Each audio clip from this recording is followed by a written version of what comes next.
मेरे सभी प्यारे दर्शकों, आप सभी को नमस्कार।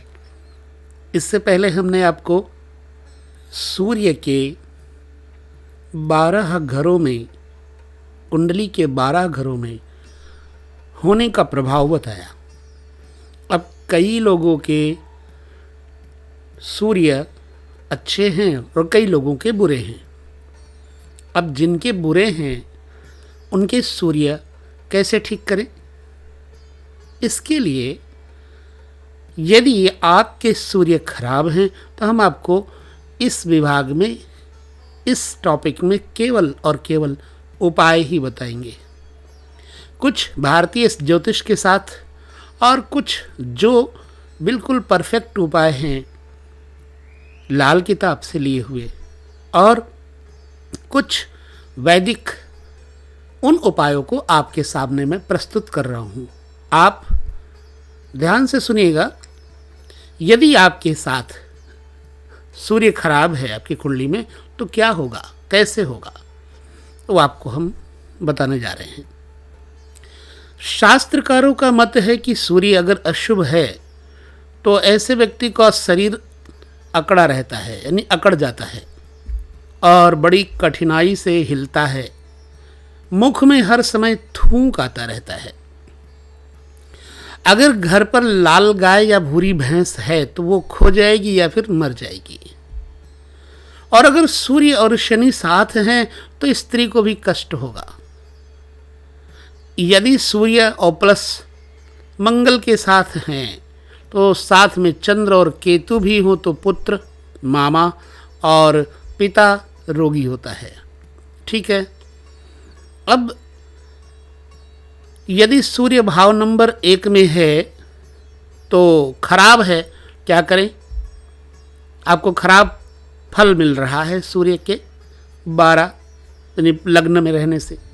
क्या करिए कि एतवार के दिन नदी, तालाब या नहर में गुड़ बहाया करें।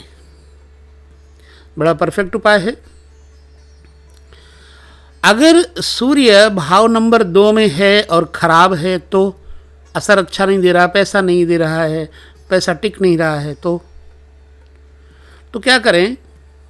नारियल तेल, बादाम किसी धार्मिक स्थान पर रविवार को यानी मंदिर में दान किया करें, कम से कम 12 एतवार। अब अगर सूर्य 7वें घर में है और गृहस्थी की सुख में कमी है तथा नर संतान नहीं रुक पाती, तो ऐसी हालत में व्यक्ति को जमीन में तांबे के चौकोर टुकड़े दबाना लाभप्रद होगा। या फिर जब कहीं जाएं तो मीठा मुंह में डाल करके पानी के घूंट पीकर ही काम शुरू करें। ये शुभता प्रदान करेगा। और इसके अलावा काले सींग वाली गाय की सेवा करना लाभप्रद रहता है। एक उपाय और है, भोजन करने से पहले कुछ अंश ले लीजिए। जैसे मान लो रोटी है, उसमें घी लगा लिया, रोटी और घी मसल के टुकड़े बना लिए और उसमें शक्कर डाल ली। इससे फिर आग में आहुति डाल दिया 5 बार, तो इससे भी आपका सूर्य अच्छा हो जाता है। अगर सूर्य 7वें घर में है और मंगल 10वें घर में है तो 12वां घर जो होता है ना, ये निकम्मा हो जाता है। और जातक के व्यक्ति के जीवन में जो बच्चे होते हैं, बच्चों को मतलब वो सुख नहीं देते और बच्चे होते नहीं हैं।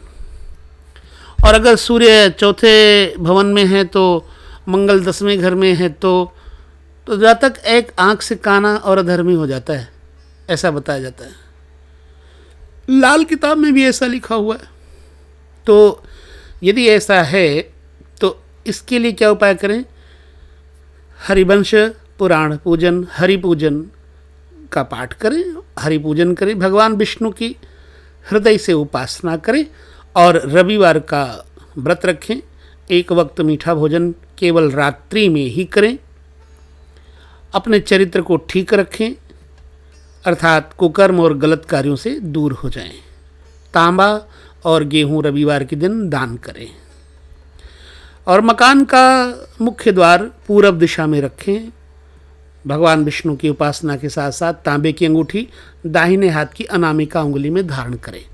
और प्रातःकाल उठ करके एक लोटे में गुलाब की पंखुड़ियाँ डाल करके जल के साथ में कुमकुम यानी सिंदूर धन लाभ देता है, स्वास्थ्य लाभ देता है, तो कुमकुम अर्थात सिंदूर और गुलाब तथा हो सके तो शक्कर थोड़ी सी डाल के सूर्य नारायण को अर्घ प्रदान करें। और अर्घ का मंत्र ये होता है कि ए ही सूर्य सहस्तांशो तेजो राशि जगतपते अनुकंपय माँ भक्त गृहणार्थ दिवाकर। ये भगवान सूर्य, मैं आपको ये अर्घ प्रदान करता हूँ, मेरे अर्घ को स्वीकार करें और मुझे अपना दास बनाएं। ये उपाय यदि सूर्य खराब है तो आपको बहुत लाभ देंगे। मैंने इसलिए ये उपाय बताया कि आप लोगों को 12 घरों में सूर्य के असर अच्छे और बुरे दोनों प्रकार के मैंने वीडियो बना करके दिए, तो अब कईयों के बुरे भी हैं, तो उनके लिए ये उपाय हमने ख़ास तौर से दिया है। आप लोग करें, लाभ हो। सर्वे भवन्तु सुखिना की दृष्टि से मेरा ये प्रयोजन है मेरा, और मेरी कोशिश है कि सब में संस्कार, शुद्धि और सच्चाई, पवित्रता भर जाए और हमारी जो भारतीय संस्कृति है सब में एक जैसी हो जाए और सभी सुखी रहें।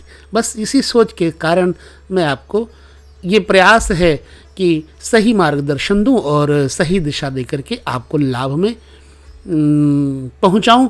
बस ये मेरा एक छोटा सा प्रयास है। बाकी यदि कोई भूल होती है तो कृपया आप दर्शक हैं और हमें अपनी टिप्पणी देंगे। इसी के साथ हम लेते हैं विदा आपसे। कैसा लगता है आपको कार्यक्रम, ज़रूर बताएं। नमस्कार, जय सिया राम, नमो नारायण।